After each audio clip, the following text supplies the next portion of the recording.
तो अभी हम स्टार्ट करते हैं physics for class 9th। Okay, अब तुम लोग जरूरत होगी तो बोलना, नहीं तो जो है चुप रहना। ओके, जब कुछ पूछना हो तभी बोलना। अब कुछ बच्चे इसमें ऐसे भी हो सकते हैं जो हिंदी मीडियम के होंगे, कुछ बच्चे इंग्लिश मीडियम के होंगे, मिक्स होंगे। तो हिंदी मीडियम वाले बच्चों को हम कोशिश करेंगे उनके लिए जो टर्म्स है हिंदी की बताने की, नहीं तो वो भी अपना देख लेंगे कैसे टर्म्स यूज करनी है जितनी भी फिजिक्स की आएंगी। अच्छा, पहले तो हम ये बताते हैं, क्योंकि आप लोगों ने 8 तक तो पढ़ा, साइंस पढ़ा होगा, है ना। 8 तक आप लोगों ने पढ़ा होगा साइंस। तो अब 9th में आ गए। साइंस जो है, साइंस में 3 चीज होती है। एक होता है तुम पढ़ोगे फिजिक्स, एक होता है केमिस्ट्री, और एक होता है बायोलॉजी। फिजिक्स को हम हिंदी में क्या बोलते हैं, जो बच्चे उसके होंगे, भौतिकी। केमिस्ट्री को हम बोलते हैं रसायन, और बायोलॉजी को हम बोलते हैं जीव विज्ञान। ठीक है ना। तो अब ये है कि फिजिक्स होती, आज मैं तुम्हें कोई चैप्टर नहीं शुरू करूंगा, मैं चैप्टर बाद में शुरू करूंगा, नेक्स्ट जब हम करेंगे। आज तुमको थोड़ा बेसिक बताऊंगा।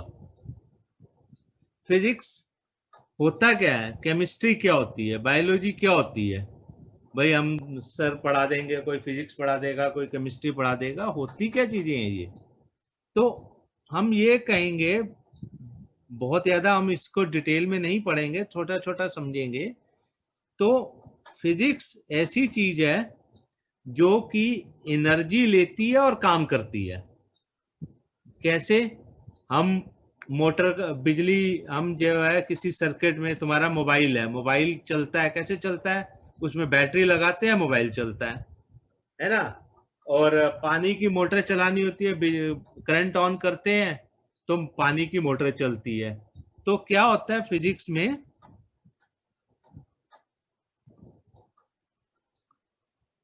फिजिक्स में एनर्जी लेके, एनर्जी कंज्यूम होती है और वर्क होता है, काम होता है। केमिस्ट्री क्या करती है, केमिस्ट्री में क्या होता है, केमिस्ट्री में क्या होता है, कोई दो चीजें, टू डिफरेंट, दो अलग अलग चीजें ऐड होती हैं और न्यू प्रोडक्ट बनता है, नया एक प्रोडक्ट बन जाता है। जैसे मैं तुम्हें, नया प्रोडक्ट बन जाता है कैसे, मैं तुम्हें एक एग्जांपल देता हूं। हाइड्रोजन और ऑक्सीजन को मिलाओ तो पानी बन जाता है, मालूम है ना। ऐसे ही जो है, जब हम खाना खाते हैं या कोई भी एनिमल खाना खाता है, कोई भी खाना खाता है, तो खाना उसके अंदर जाता है, तो वो खाना अंदर रिएक्शन करके आपस में, और क्या बनता है, इंसान को एनर्जी आती है। तो एक एनर्जी पैदा करती है, वो भी एनर्जी किसने पैदा की, केमिकल रिएक्शन ने, केमिकल रिएक्शन हुआ, एनर्जी पैदा हुई। ऐसी जो बैटरी होती है हमारे पास, चाहे गाड़ी में लगी हो, चाहे हमारे मोबाइल में हो, कहीं भी हो, बैटरी में भी क्या होता है, एनर्जी पैदा करती है वो। उसके अंदर केमिकल रिएक्शन होता है, केमिकल रिएक्शन होके एनर्जी मिलती है। अच्छा, और बायोलॉजी क्या करती है, बायोलॉजी में क्या होता है, बायोलॉजी में ये दोनों चीजें ऐड होती हैं। कैसे, मैं तुम्हें एक एग्जांपल देता हूं, बायोलॉजी में क्या होता है। हम खाना खाएंगे, हमारा हमारे खाना खाने से क्या होगा, हमारे अंदर एनर्जी आएगी, फुर्ती आएगी। और जब हम ये खाना खा लेंगे तो हमारे अंदर एनर्जी आ जाएगी, तो हम उससे हम काम करेंगे। तो बायोलॉजी में क्या हो गया, केमिस्ट्री भी हो गई और फिजिक्स भी हो गई। तो बायोलॉजी जो भी लिविंग थिंग्स होती हैं, चाहे वो कौन सी, चाहे ह्यूमन ह्यूमन हो, ह्यूमन बीइंग हो, चाहे वो एनिमल्स हो चाहे वो प्लांट्स हो। ये सब प्लांट्स में भी जान होती है। प्लांट्स भी क्या करते हैं, वो मिट्टी से पानी से एनर्जी लेते हैं, सनलाइट से, और सब मिलके उसको एनर्जी देते हैं और प्लांट बड़े होते हैं। ऐसे ही प्लांट बड़े होते हैं, मीन ग्रो करते हैं। तो ये बायोलॉजी में दोनों चीज हो जाती हैं। पहले बायोलॉजी में क्या होता है, केमिस्ट्री से केमिकल रिएक्शन से एनर्जी बनती है, और वही एनर्जी जो है हम यूज करते हैं तो हम काम करते हैं, है ना। तो ये है मोटा मोटा फिजिक्स में केमिस्ट्री और बायोलॉजी क्या है। अभी किसी को कुछ पूछना है या बात करनी है? हेलो। सर हाँ sir I have a question. हाँ सर आपने जो बायोलॉजी का जो आपने दिया था एग्जांपल फिजिक्स और केमिस्ट्री में मिला के, मतलब हाँ। फिजिक्स केमिस्ट्री मिलके बायोलॉजी बनती है, तो मैंने ये नहीं केमिस्ट्री बोला मतलब मुझे फिजिक्स केमिस्ट्री मिलके बायोलॉजी बनती है, ये बात नहीं है। मैं ये कह रहा हूँ कि बायोलॉजी में इंसान के अंदर बायोलॉजी क्या होती है, वो हम पढ़ते हैं एनिमल के बारे में, ह्यूमन बीइंग के बारे में, प्लांट्स के बारे में। तो तुम्हें एक ओके एग्जांपल दे रहा हूं मैं कि ये ह्यूमन बीइंग हो चाहे प्लांट हो चाहे एनिमल हो, उसमें दोनों काम होते हैं। हमारे अंदर, हमारे शरीर में केमिस्ट्री, केमिकल रिएक्शन से हमारे अंदर एनर्जी आती है, हम खाना खाते हैं तो, और वो एनर्जी से हम काम करते हैं, तो फिजिक्स भी हो गई और केमिस्ट्री भी हो गई हमारे शरीर से। ये मैं कह रहा हूँ, ओके सर। समझे। ये मतलब यस कहना सर। किसी को कि बायोलॉजी जो है केमिस्ट्री और फिजिक्स मिलके बनती है, ये मेरा कहने का तुमको आसान तरीके से, क्योंकि तुम्हारा अभी बहुत छोटी क्लास है, तो तुमको जस्ट एक आइडिया देने के लिए कि फिजिक्स केमिस्ट्री और बायोलॉजी क्या होती है।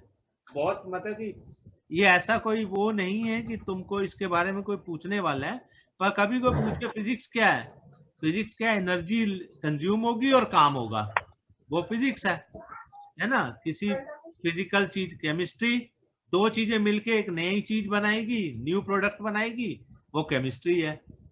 हम कुछ चीजें हम ओके खाना सर। खाते हैं, हमारे अंदर एनर्जी बनती है केमिकल रिएक्शन होने के बाद, वो केमिस्ट्री है। बायोलॉजी में दोनों काम हैं। तो ये एनिमल, प्लांट्स और इसकी स्टडी है, ठीक है। Okay sir. अब हम जो है देखेंगे, अब हम अपने मेन पे आते हैं कि फिजिक्स। फिजिक्स में क्या होता है,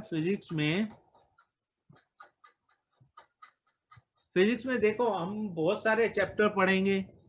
हम फिजिक्स में जो है क्या कहते हैं, हम क्या क्या पढ़ेंगे, जो जो तुम्हारी नाइन्थ के चैप्टर्स हैं सारे हमको पढ़ने अलग अलग होंगे। कोई फोर्स होगी, कोई लाइट होगी, कोई साउंड होगा, कई तरह के टॉपिक्स हैं फिजिक्स में। अब वो जो है, अगर सब में क्या होता है फिजिक्स में, बेसिकली फिजिकल क्वांटिटीज होती हैं। फिजिकल क्वांटिटी का मतलब क्या होता है कि हम काम करते हैं, वो फिजिकल क्वांटिटी है। वेट, भार, वेट, लंबाई, चौड़ाई, ये सब फिजिकल क्वांटिटीज होती हैं। तो हम फिजिक्स जब पढ़ेंगे, मोशन पढ़ेंगे, लॉ ऑफ मोशन पढ़ेंगे, ग्रेविटेशन, वर्क, एनर्जी, सब अलग अलग क्वांटिटीज है। तो इन क्वांटिटीज को हम, जैसे वेट है, वेट को हम किसी चीज का वेट हम देखते हैं, हम कहते हैं ना इसका वेट इतने केजी है या इसका वेट इतने ग्राम है। तो फिजिक्स में 3 सिस्टम्स होते हैं। किसी भी चीज को मेजर करने के 3 सिस्टम होते हैं। एक होता है सीजीएस। सीजीएस में सी से बनता है सेंटीमीटर। फिजिकल क्वांटिटीज को मेजर करने के 3 सिस्टम होते हैं। मैं यहां लिखूं तो ये लिख सकता हूं, टू मेजर फिजिकल क्वांटिटीज।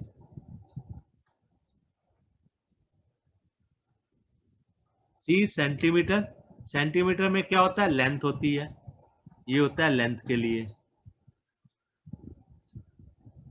है ना। मैं इसको थोड़ा ऐसे लिख दूं तो ये लिख देता हूं फॉर लेंथ, फॉर लेंथ। जी जो होता है,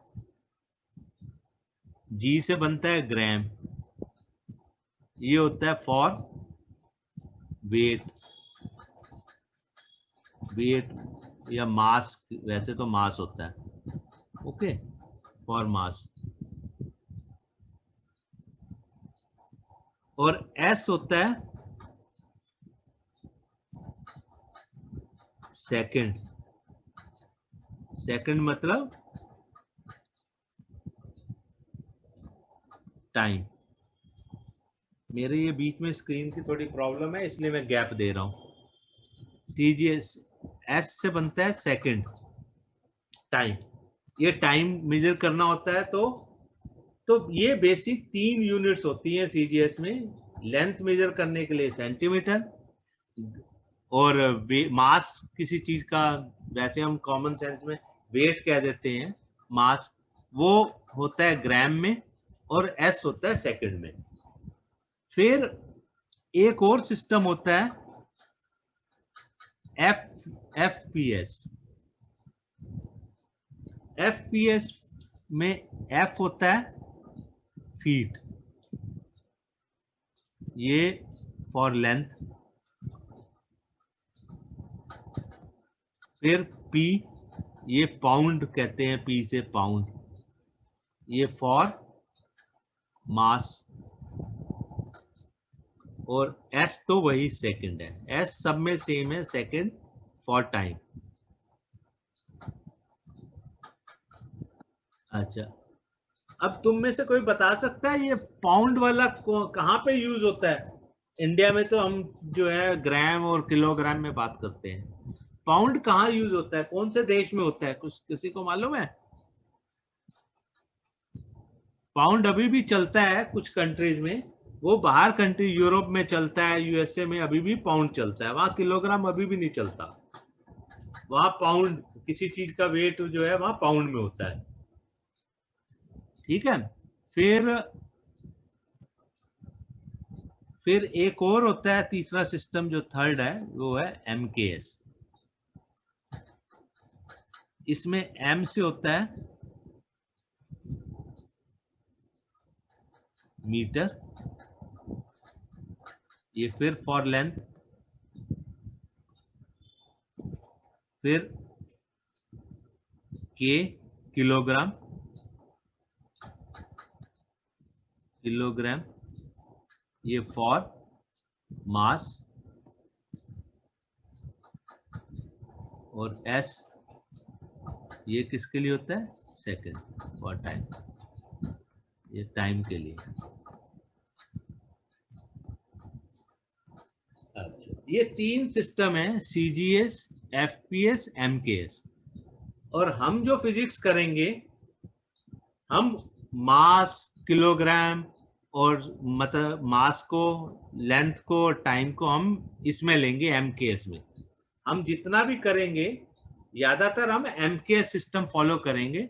कभी कुछ लिखा होगा सेंटीमीटर में तो उसको हम मीटर में कन्वर्ट कर लेंगे आगे तुम। और इस एमकेएस सिस्टम को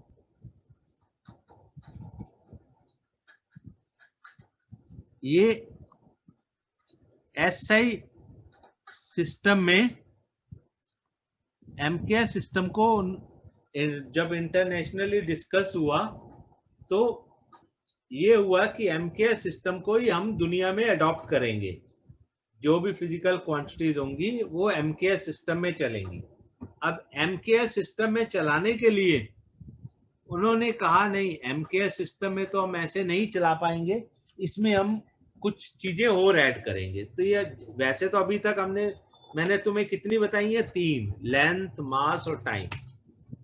पर एमकेएस सिस्टम में चलाने के लिए उन्होंने इनको, जो स्टैंडर्ड जो अथॉरिटी है, जिन्होंने जो वेट मेजरमेंट और ये सब फिक्स करते हैं, उन्होंने डिसाइड किया कि नहीं, हम जो है इसको ऐसे ही सिस्टम में लाएंगे और इसमें नंबर ऑफ फिजिकल क्वांटिटीज हम बढ़ा देंगे। तो उन्होंने फिजिकल क्वांटिटी 7 कर दी। तुमको उन फिजिकल क्वांटिटीज की डिटेल में नहीं जाना, तो एसआई सिस्टम जो है इसको हम कहते हैं इंटरनेशनल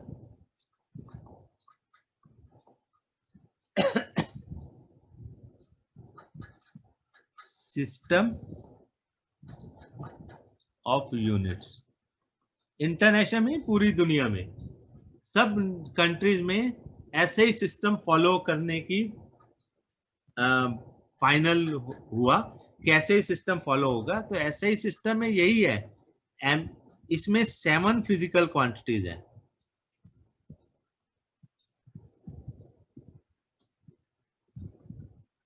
तीन की बजाय इसमें 7 फिजिकल क्वांटिटीज आ गई।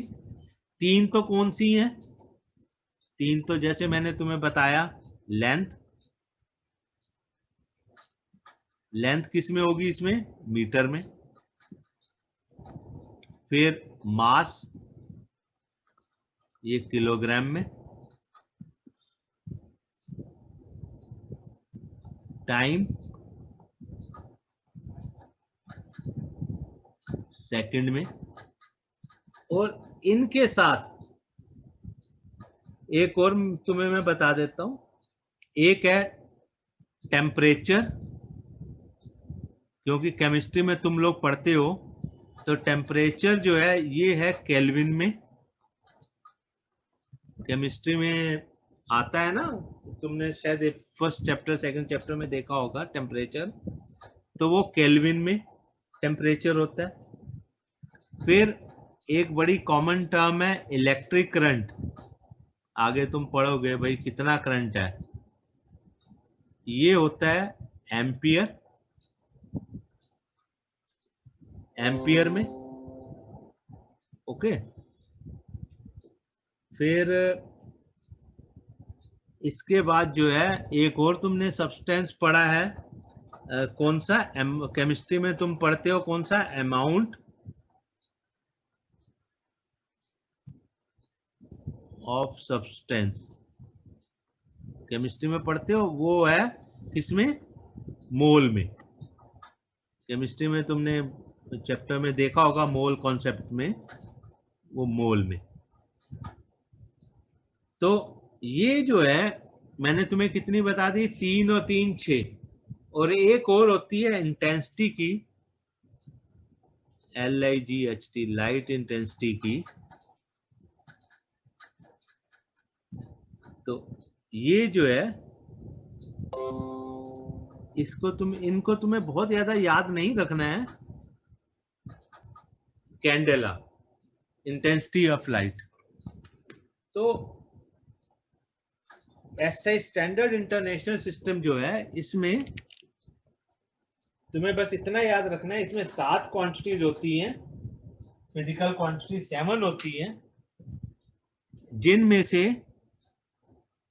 लेंथ, मास और टाइम तो तुम्हें मैंने पहले एमकेएस सिस्टम में भी बता दिया। जैसे एमकेएस सिस्टम में है वैसे ही ऐसे ही सिस्टम में है, और इसके साथ 4 और ऐड कर दी।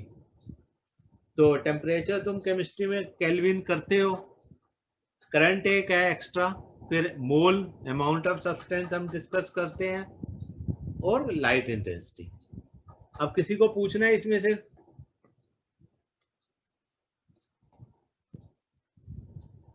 हेलो,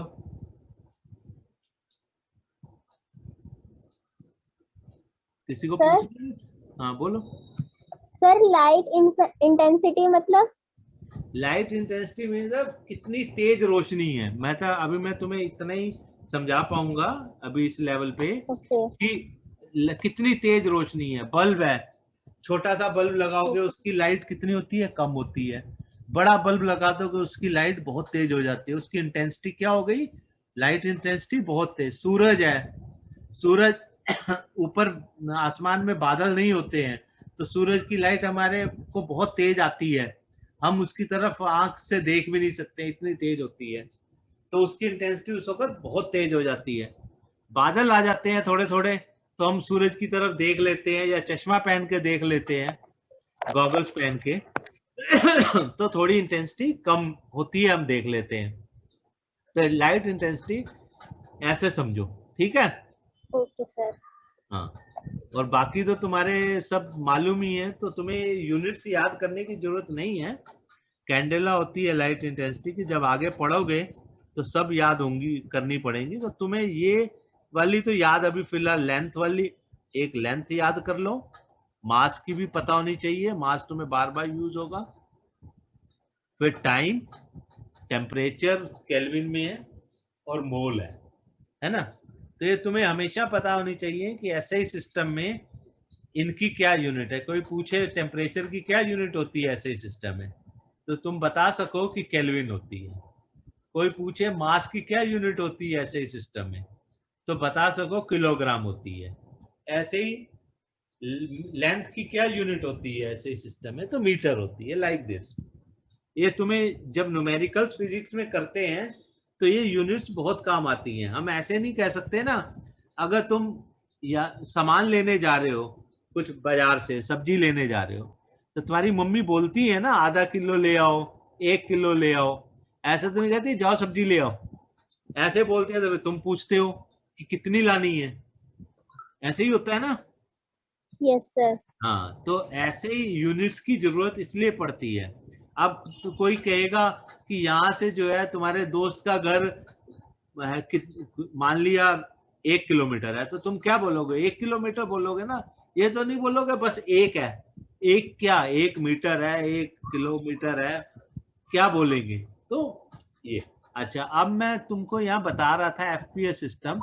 तो एफपीएस सिस्टम क्यों नहीं यूज हुआ, किसी को मालूम है? तुम में से कोई बता सकता है? फीट जब होता है, फीट की 1 फीट में कितने इंच होते हैं, किसी को पता है? 1 मीटर में, जैसे 1 मीटर में कितने सेंटीमीटर होते हैं, ये तो पता होगा सबको। 1 मीटर में कितने होते हैं? 100 सेंटीमीटर है 100 सेंटीमीटर 100 सेंटीमीटर। 1 किलोमीटर में कितने मीटर होते हैं? 1000। Very good. तो यहाँ क्या है, यहाँ सिर्फ जीरो ऐड हो जाती है ना भाई। किलोमीटर से मीटर करना है तो 1000 मीन्स ओनली जीरो बढ़ते हैं। जैसे ऐसे हम जो है ऐसे ग्राम, किलोग्राम से ग्राम करना है तो 1000 ग्राम्स, ऐसे ही होता है ना। तो तुमको पता है यूनिट्स कैसे लिखते हैं? मान लिया मैं जैसे यहाँ लिखता हूँ, ये 1 किलोग्राम है। किलोग्राम के बाद किलोग्राम में मीटर होते, सॉरी ग्राम्स होते हैं 1000 ग्राम्स, है ना। मैं यहाँ मीटर लिखता हूँ, किलोमीटर लिखता हूँ पहले। किलोमीटर में मीटर कितने होते हैं? 1000 मीटर होते हैं या नहीं? अब यस सर। हाँ, यस सर। अब ग्राम में मिलीग्राम कितने होते हैं, और मीटर में मिलीमीटर कितने होते हैं?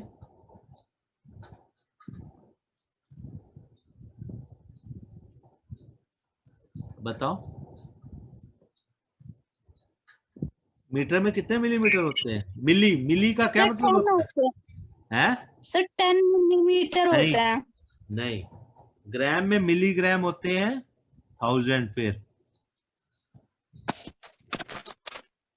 और मीटर में मिलीमीटर कितने होते हैं? ये भी 1000 होते हैं। मिली हमेशा 1000 होता है, ठीक है। अब मीटर में सेंटीमीटर कितने होते हैं? 100, ऐसे होता है, ठीक है। अब मैं तुमको कहूं कि किलोमीटर, 1 किलोमीटर में 1000 मीटर है, और कितने मिलीमीटर होंगे 1 किलोमीटर में, तो बता सकता है कोई? 1 किलोमीटर में हाउ मच मिलीमीटर, कोई बताएगा? सर 1000 तो मीटर, 1000 मीटर और 1000 मीटर 1000 मिलीमीटर को प्लस कर लेंगे। 1000 इंटू 1000, 1000 इंटू 1000 मिलीमीटर होंगे। मतलब अगर हम, तुम लोगों ने पावर पढ़ी है ना, 10 to the power 6 millimetre. 10 to the power 6 समझते हो ना? Yes sir. सो किलोमीटर में 10 टू द पावर 6 मिलीमीटर होते हैं, ठीक है। तो सिंपल क्या है, जीरो ऐड होती जाती है। अब हम आते हैं एफपीएस सिस्टम में। मैंने तुमसे पूछ रहा था एफपीएस में 1 फीट में हाउ मेनी इंचेस, किसी को पता है? 12 इंच। अब मैं तुमको अभी ये यूनिट्स के बारे में इसलिए बता रहा हूँ कि आगे ये सब जरूरत पड़ेगी, तो तुम यूनिट्स जो है कहीं से पढ़ लेना। आजकल गूगल में जाओगे सब मिलेगा, जो भी ना समझ आए गूगल में देखो सब मिल जाएगा। अच्छा, अब 1 इंच में कितने सेंटीमीटर होते हैं, किसी को मालूम है? 2.54 सेंटीमीटर, समझे? अब अगर हम 1 फीट का सेंटीमीटर निकालें तो 1 फीट को सेंटीमीटर में तो कितना आएगा? 12 इंटू 2.54 सेंटीमीटर। तो ये क्या हो गया, यहाँ सिर्फ जीरो नहीं ऐड हो रही है, यहाँ तो अब हमें इससे मल्टीप्लाई करना पड़ेगा। मल्टीप्लाई करके हमें देखेंगे तो ये आएगा 30.48 सेंटीमीटर। तो अजीब अजीब नंबर आएंगे ना, तो इसलिए एफपीएस सिस्टम दुनिया में नहीं चला। मैं तुम्हें सिंपली ये बता रहा हूँ कि एसआई सिस्टम में एमकेएस को क्यों लिया। एमकेएस इसलिए लिया कि उसमें सिर्फ जीरो का ही खेल है, चाहे वो मास हो चाहे लेंथ हो, वहां सिर्फ जीरो बढ़ती जाती है। और ये एफपीएस में क्या है, 1 फीट का 12 इंच, 1 इंच का 2.44 सेंटीमीटर। तो ये थोड़ा सा मल्टीप्लाई करना, जीरो ऐड करना तो आसान है, मल्टीप्लाई करना इनको और ये सब, इसलिए एफपीएस सिस्टम को नहीं लिया। ऐसे पाउंड का है, 1 पाउंड में पाउंड होता है, आउंस होता है, वो सब होता है। तो एफपीएस सिस्टम इसलिए वर्ल्ड वाइड नहीं चलता। फिर भी यूरोपियन कंट्री जो है वो अपना पुराना सिस्टम ही फॉलो कर रहे हैं, वो जल्दी से बदलते नहीं है ना। पर हमारी जितनी बुक्स होंगी सब बुक्स में तुमको यही स्टैंडर्ड इंटरनेशनल सिस्टम ही मिलेगा, ठीक है? कुछ बात समझ आई? Yes sir. हाँ, अब मैं तुमको एक चीज बताता हूँ कि ये तुम्हारा ये ऐड गुरु है, ऐड गुरु की स्क्रीन दिख रही है सबको? Yes sir. Yes sir. हाँ, ऐड गुरु में इधर तुमको यहाँ टूल्स दिख रहे हैं, ये यस टूल्स। सर। हाँ, इसमें एक ये लिख रहे, मैंने अभी यहाँ अपना कर्सर रखा है, फिजिक्स सिमुलेशन दिख रहा है? Yes sir. सिमुलेशन का क्या मतलब होता है? सिमुलेट का मतलब होता है किसी चीज को, बड़ी चीज को छोटे में कर, किसी बड़ी चीज को समझाना है तो हम उसको उसका मॉडल बना लेते हैं, तो वो मॉडल में उसको समझाते हैं, तो उसको सिमुलेशन कहते हैं।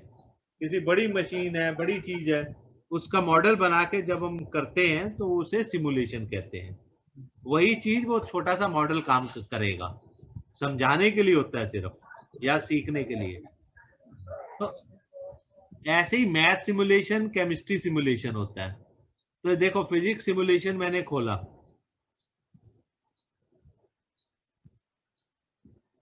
फिजिक्स सिमुलेशन जब हम खोलेंगे तो हमको यहाँ पे बहुत सारा दिखेगा। मोशन, ये मोशन है।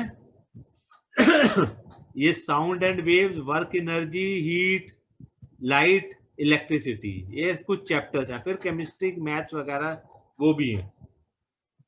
तो अगर जब हम कुछ पढ़ेंगे तो तुम भी जब अपना कुछ पढ़ो तो इसमें देखना कि कोई ऐसा मॉडल है जिससे तुम समझ पाओ कि जो तुमने पढ़ा है वो ठीक से कैसे समझ में आएगा। समझाने के लिए होते हैं मॉडल। जैसे मैं एक मॉडल चलाता हूँ, ये तुम लोग भी अपना ऐड गुरु में जाके खोल के देख सकते हो। ऐसे केमिस्ट्री के मॉडल हैं, तो ये जैसे एक मॉडल है। अब ये क्या कहता है, ये कहता है कि अगर एक वेट मैं यहां रखूं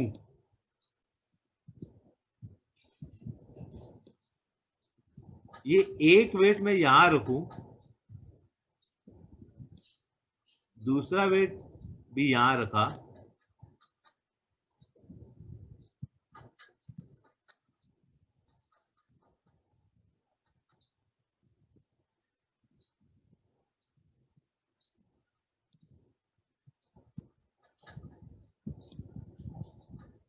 ये देखो, ये मैंने ऑन कर दिया, ये देखो, ये नीचे चला गया इधर का। वेट दोनों साइड बराबर है, पर एक साइड क्या है, ये सेंटर से, ये येलो कलर का जहां है हिंज, यहां से एक पास है एक दूर है। अब मैं इसको भी थोड़ा सा दूर, ये तुम लोग बच्चे करते हो ना, स्विंग करते हो ना पार्क में, ऐसे वाले झूले होते हैं, तो वहां तुम एडजस्ट करके आगे पीछे होके बैठते हो ताकि बैलेंस बने। तो इसको आगे पीछे करके हम बैलेंस बनाते हैं। तो ये आगे जब तुम पढ़ोगे तो ये वाली चीज भी किसी टॉपिक में, चैप्टर में आएगी फिजिक्स के, तो वहां तुम्हें दिखाएंगे हम कि देखो ये यहाँ पे तुम करके भी देख सकते हो खुद, समझे? तो ये सिमुलेशन जो है तुम खुद भी यूज कर सकते हो किसी भी जो चैप्टर है यहाँ पे, केमिस्ट्री के, फिजिक्स के, मैथ्स के, बायोलॉजी के, उनको लेके। ऐसे बायोलॉजी का है, देखो बायो के होंगे। ये जस्ट तुमको आज मैं समझाने के लिए कर रहा हूँ कि ये क्या क्या होता है इसमें। बायोलॉजी का तुमको मिल जाएगा, ठीक है, ये बायो के कुछ मिलेंगे, फिर मैथ्स के कुछ मिलेंगे। ऊपर ऑन है क्या? बायोलॉजी के हैं देखो, और मैथ्स के हैं, फिर ये बंद कर दो, बायोलॉजी बंद कर दो, तो तुमको केमिस्ट्री के दिखेंगे। देखो ये केमिस्ट्री के हो गए। तो जो भी चैप्टर तुम कभी पढ़ोगे और उसका यहाँ कुछ मिलेगा तो तुम देख सकते हो, इसमें से समझने के लिए है कि जो पढ़ा सबका नहीं मिलेगा, कुछ एक मिलेंगे, पर तुम जो भी मिले उसको समझने के लिए इजी है, ठीक है? अभी यहां तक किसी को कुछ पूछना है? आज तो कुछ मैंने नहीं पढ़ाया ऐसा पूछने वाला, पर फिर भी अगर किसी को कोई डाउट है तो कुछ नहीं पूछना ना। तो अभी आज थोड़ा सा इसमें दिक्कत आ गई थी, कल से तो ऐसा नहीं होगा, कल से हम टाइमली शुरू करेंगे। अब कल से नहीं तो एक दिन छोड़कर एक दिन होगा, संडे को नहीं होगा, और रेस्ट एक दिन छोड़ के एक दिन, ताकि तुम लोगों को पढ़ने का भी टाइम मिले। तो कल जो है हम शुरू करेंगे जो फर्स्ट चैप्टर है तुम्हारा, मोशन।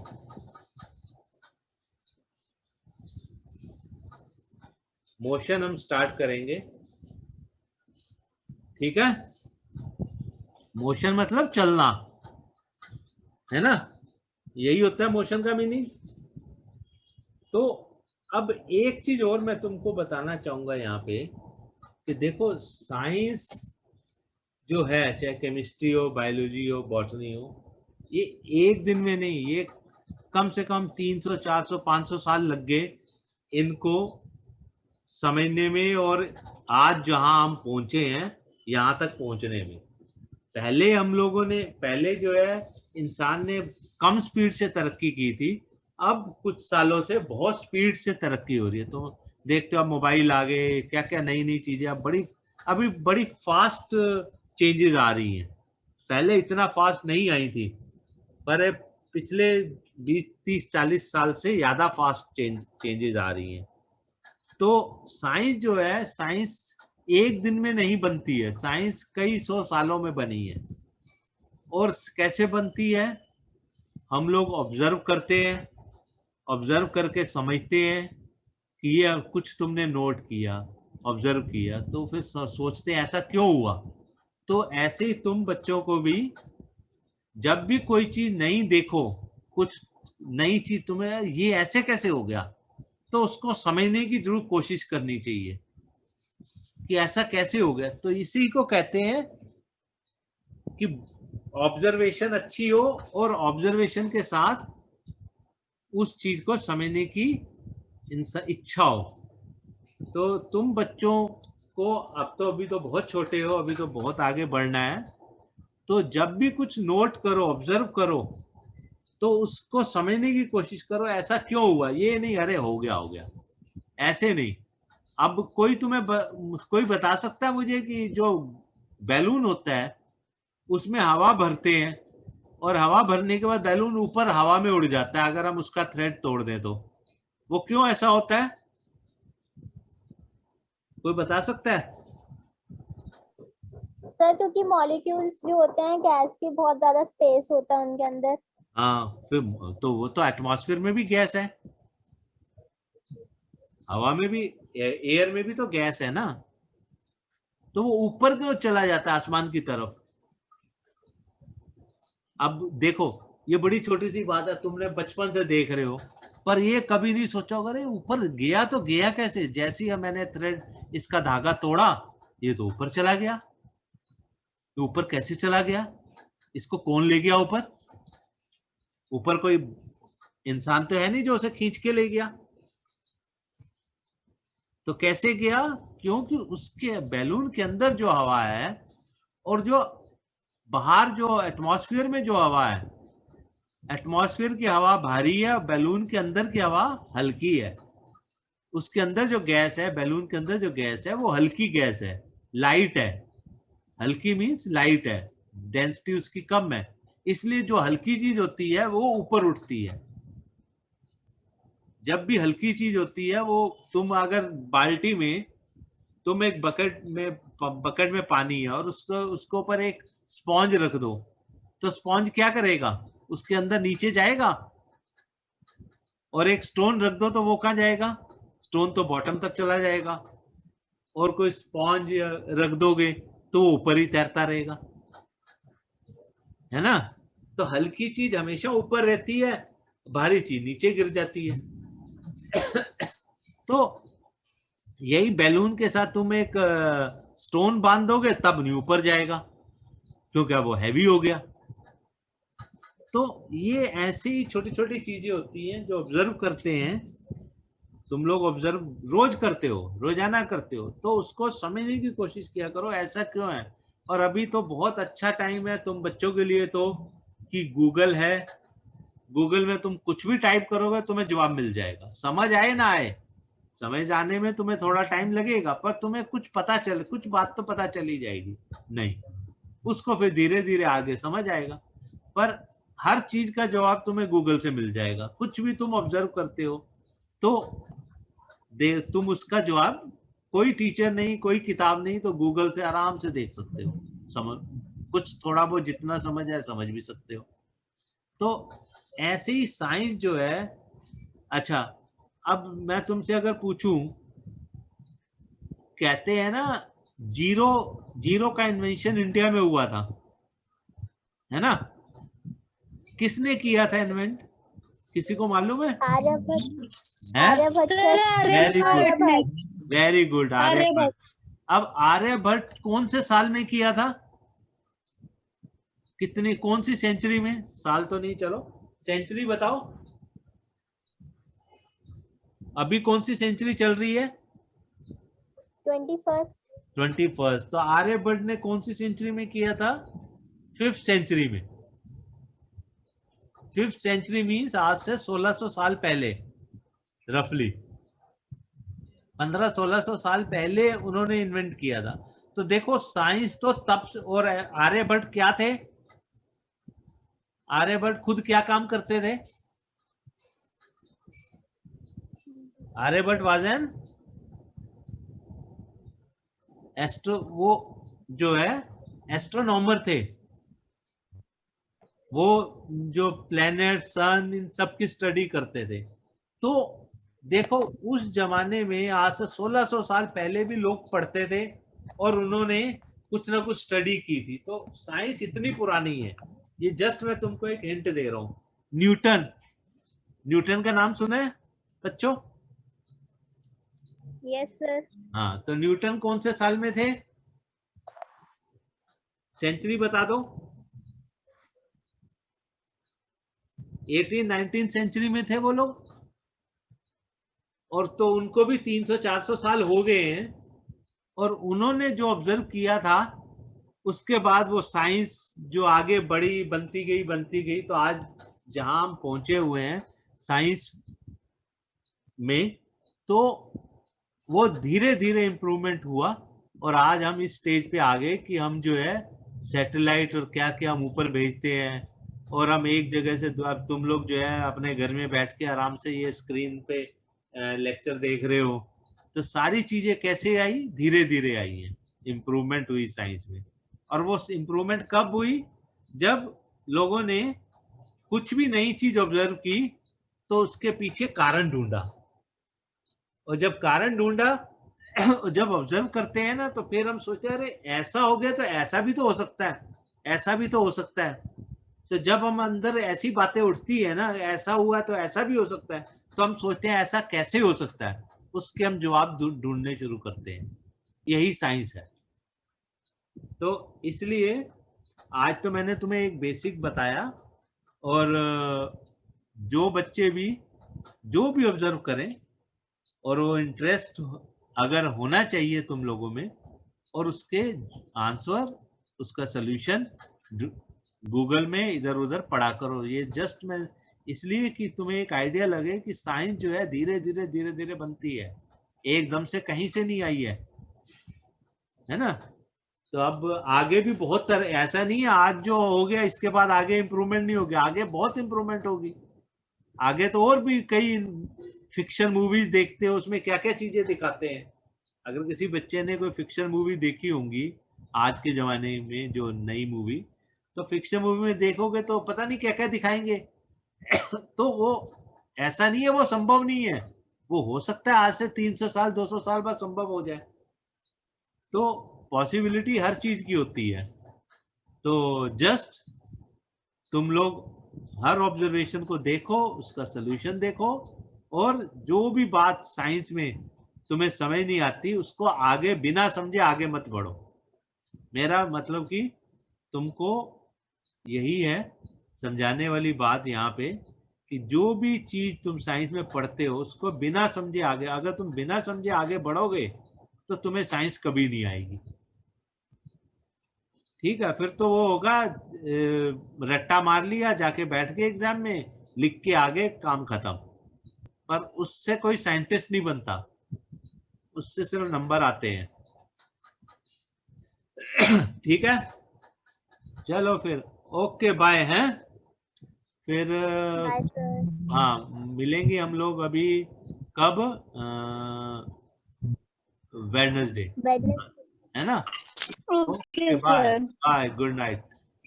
Bye sir, good